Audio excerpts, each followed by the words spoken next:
Good morning, guys. I have some pros and cons that I want to share with you guys about being in the fitness industry and being a fitness professional. Everybody thinks it's all cherries and blossom and Sundays and unicorns, but it's not, okay? It's not.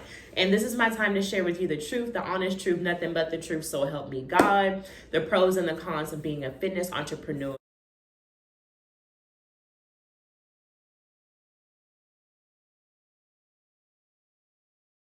Hey guys, if you're new to this channel, thank you guys for clicking and supporting my channel. If you're new, click subscribe and join the squad. You guys are officially in my corner of the good, the bad, and the ugly, and me sharing my family, my friends, my fun, food, and fitness. So let's go ahead and get started with today's topic. And I want to start with the cons and save the good stuff for last, okay? I have my jacket on because I'm a little cold. I got the window open to bring in this natural sunlight, so bear with me, okay? I'm looking like somebody's auntie right now. So, first con that I have being a fitness professional, a little overview of myself. I own a confident business. It is called Confident Training. I'm in the fitness industry and I was established of March 2020 of an official online business. Now, I don't just do online, even though that's 90% of my income. I do train in person. So I do online training one-on-one and in groups, and I do in-person training one-on-one privates, in addition to facility training at Intentional Fitness and at Lifetime. The biggest bang for my buck are online Zoom classes, which you can join for easily measly $10 per class, $100 a month, or if you are a walk-in, $120 every time you pop in and go into class. But that is a different story. That is a different video. One con that I would say being a fitness professional and owning my own business and making my own schedule is that I work 24/7.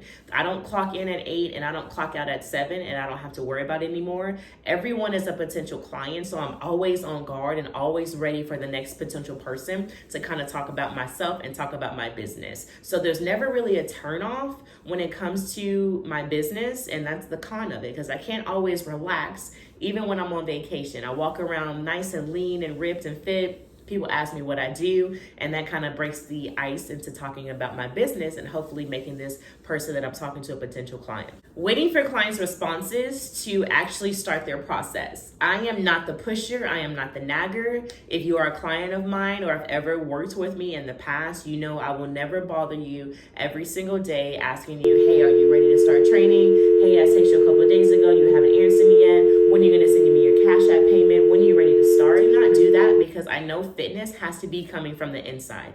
It's an eternal workout. It's an eternal motivation. So I have to wait for you to internally make your decision to when you want to begin.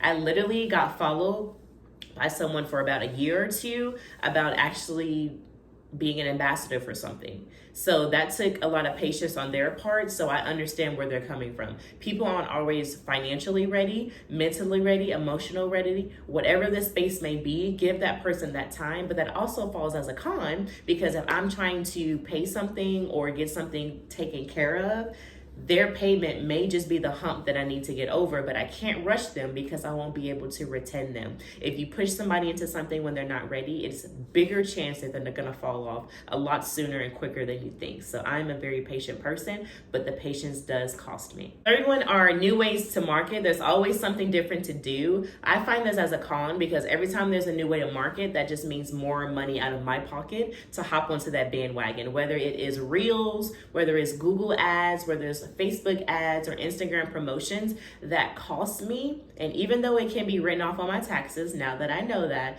it does come out of pocket during that time, and I'm not reimbursed immediately, but the benefit is pretty good. But there's always new ways to do stuff, which isn't a problem. But I am a woman of a creature of habit. So when something continues to work, I would rather stick to that. But this day and age, there's always something new and people are always hopping on top of it. I tried my TikTok, it didn't work. I'm continuing YouTube, it's working for me. I continue Instagram, I follow up on Facebook, and now I've integrated Snapchat. I've also gotten into Clubhouse, so I'm dipping and dabbing where I can to stay valid and in the times of what's going on. But the con is keeping up, and that's not necessarily what I always want to do. So it falls into this category. Keeping up with the content, making sure that I do what I say I'm going to do on the days and times that I say I'm going to do it. Facebook, all right? Instagram. Let's use YouTube as an example. Monday, Wednesday, and Fridays, I tell you guys I'm going to be posting new videos. On my part, that means Monday, Wednesday, and Friday, I need to provide new content.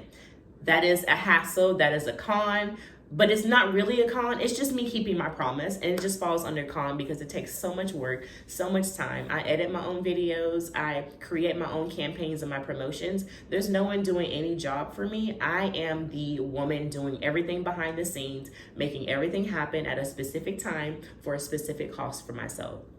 And speaking of money, the biggest con is being a fitness professional. You don't make a lot of money to begin with, and that may linger for a couple of years. Just like when you open up a business and your facility isn't immediately filled with the amount of people you need to start profiting, it takes time to build up, and it took me time, and it's still taking me time to build up my clientele, but I love the hustle. That is the last con, the hustle. You have to hustle every single day. Breakfast, lunch, and dinner, whether you're going out, whether you're on a trip, reaching out to people you went to college with or went to high school with, keeping connections, going into networks, going to affairs and expos. The hustle is what I love, but it's a con because it's an never-ending hustle that has to continue for me to pay my bills, to keep these lights on, the electricity running, to keep my water running, to keep soap in my bathroom or in my disposal so that I can wash clothes and wash my body. The hustle can't stop because there is no plan B. I set myself up for success because I've driven all of my passion and my thought into one specific project. My project being myself, my baby being my business, and that's all she wrote. That's all I want to hustle for, and that's all I aspire to wake up and do every single day.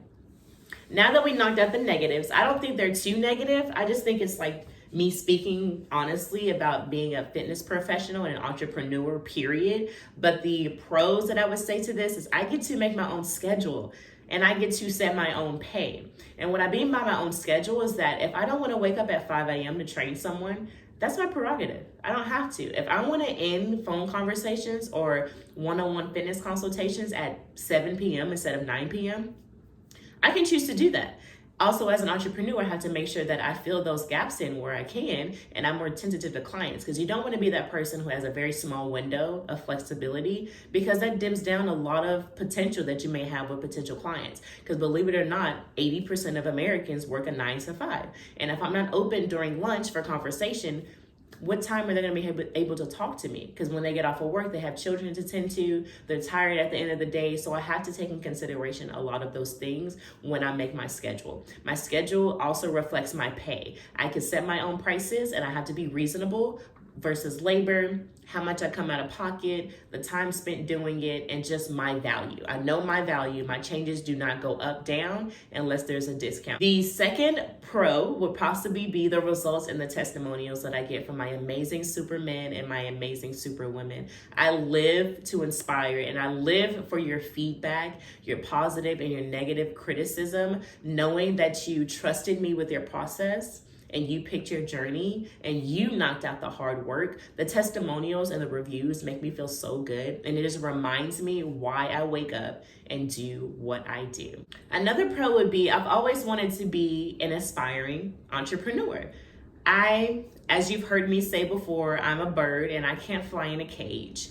A whale can't swim in a pool. A Chanel can't work at a facility. I can't spread my wings how I want to, because I respect people's rules and regulations, but when I want to do something my way, I want to do it my way. And that's why working for other people has not always been the best characteristic of me, because I know what I want to do and how I want to do it and the way that it should be executed at a specific time. So me being able to do what I want, how I want to do it, now it does come with the cons that I've listed, along with a few other things, but being an inspired entrepreneur is the second pro, because I'm actually living out my dream and I'm doing what I've always wanted to do and what I always told myself that I could accomplish. So kudos to me, okay? Kudos to me, hand clap, I'm making it. And even though I got established March 2020, I've been doing this bad boy for about 7 years now. So think about that. I am my own boss. There's no one to tell me where to be or how to be there. I can call in, even though I don't like to. I like to be consistent to make sure that everyone's getting their workouts in.